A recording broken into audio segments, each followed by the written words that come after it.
today I want to share and I want to encourage someone to do what they love and love what they do. So my story started, six years ago now, which isn't that long, and I'm fully aware of that. So it started about 6 years ago. I'm about to turn 27 now, and I would have been a young 20, 21 at the time. And I was studying a degree that I wasn't enjoying, and I was working full-time, and I was just fresh out of having finished my certifications and training to become a personal trainer. So what happened was that I wanted to coach people, and I wanted to share what it was that I had found through fitness, and I wanted to impart that and teach it to others, because I found that this thing was just like so life-changing for myself. So I found that one of the best ways to do that would be to start a gym where you could share and you could find a group of people that all had very similar values to you, and who you could share things with, and who you could teach things to, and inspire and motivate and really uplift.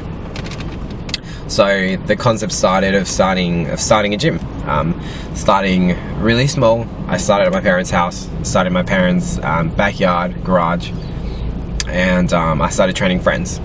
So at the time, I didn't have any clients, and I wanted clients, and I wanted the experience. So I started training friends, and we started something called the Vital Life Challenge, which is essentially we would get together on Thursdays, and we'd all do these workouts where we'd try and see how many push-ups we could do, squats, pull-ups, and they started getting bigger and bigger, and over time that Thursday night challenge started growing. And from there, eventually, from having the experience of training my friends, I started getting real clients, and started being able to help them. And over time, my clientele grew little by little bit. It grew to the stage where I was able to take all those clients that I had and ask them and tell them, hey, look, would you be okay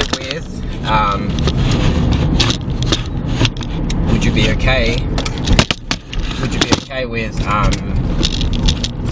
coming and being able to do more classes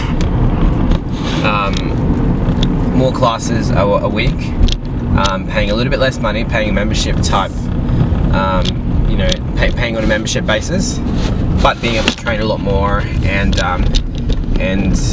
be able to get more out of your training rather than paying so much for these personal training sessions, etc.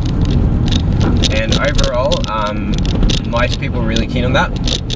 A few people weren't keen on that, and with a few clients we parted ways. But most people were really excited about that. So there was no we at the time. I started this personal training business into a small gym out of my house. I'd get up in the morning, I'd coach a 6 a.m. class, and I'd get up and then I'd come back home at night, and then I would do a 7 p.m. class. And this is Monday to Friday and Saturdays. And little by little bit, those classes started growing bit by bit. One person in the morning, every now and again, there'd be two people turn into three people turn into four people turn into 5, and little by little bit, the classes started gaining some steam. And it got to the stage where we were getting maybe around 10-12 people at a nighttime class. And when it got to that stage, me and my parents, we decided that we would move house. We moved to a bigger house that accommodated more space, and that's what we did. We went into a bigger house with a bigger backyard, a bigger garage.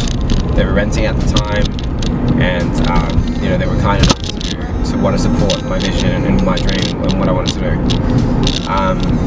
In the bigger backyard, it felt amazing. We had all this extra room, and we could really grow now. I could do things like buy a pull-up rig. We could do things like have barbells, more than 2 barbells at the time, and we started this small little movement, in the northeastern suburbs of Adelaide.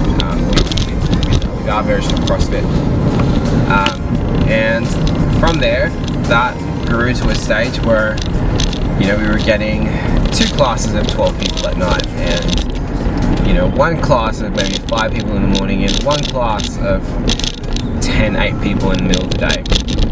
So that eventually grew to the stage where we were like, okay, we can't stay here much longer. And then one day, eventually something happened, which was, it was 5:30 in the morning. I had my first client of the day. We're doing really heavy deadlifts outside in the backyard, and he dropped the deadlift, dropped it on the ground, bang, and the neighbor came over the fence and was like, "Oi, it's 5 in the morning." And that day is when it clicked, and I realized, wow, we can't keep doing this. We've outgrown this space, and I knew that for a long time, but it never really felt like it was the right time to go and move and open a commercial facility. Going to a commercial space, leasing out a place. It never felt right, and I finally reached my goal of having however many members I wanted to, so we could go open a place. And I think at the time it was 50 members. If I could have 50 members, I could pay for a lease and open up the gym. So we got to that goal, decided to open the gym, got the keys to the gym, and man, that was great. Like that was really something, because it felt very real, and it felt like now this is the real beginning of something bigger and bigger and bigger. And in that gym, we were able to, again, it was just still me, so I keep saying we, because I don't like to just talk for myself, but yes, we as a gym, all our members, we grew that, and then we got more people, and we spread the message to more people, and tried to help more lives, and that got to a stage where we were pouring out into the car park, having to knock walls down, having to destroy the building that we were in to try and fit all of us in. And we got eventually to the stage where we couldn't fit inside the gym anymore. The gym didn't support the amount of people that were coming to it. So then we had to grow it, and we decided to change facilities, go into a fourth place, to continue the vision and continue the dream. And now we're at a stage again where we're about to do the same thing again. So we're looking to expand again, grow, and keep pursuing and pushing the dream forward. But over these 5-6 years, I've noticed that there's only so many people that I can reach via doing what we do, in a physical location in one place. And the next part of the dream is to be able to help people all around the world, and to be able to motivate, inspire, and teach people in every corner of the world, to give anybody out there who's on their fitness journey, an easier path to follow and learn from all the mistakes we've made. It's about motivating people who maybe don't really know what it is that they want to do in life, but having these fitness goals and having movement be part of a cure of feeling better every day. That's really what the dream's always been about. It's about finding like-minded people that share the dream, that want to be around other people, that want to live a healthy life, that want to that expect more from themselves, and that really want to share something, and want to be a part of something bigger. Camera keeps moving, it's terrible.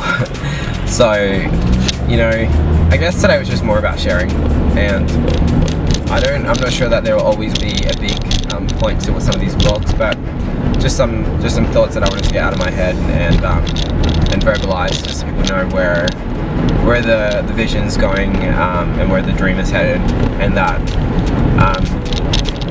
I think it's important to dream, and I think it's important to have goals and to share them with the world, so that then you're accountable to the world to make them happen. So really excited about the future, really excited about things to come, and if you you've been listening and watching these Life of Fitness vlogs. I appreciate your support, and if you enjoy them, then please keep sharing the vision. That's all for me today, guys. Take care and peace.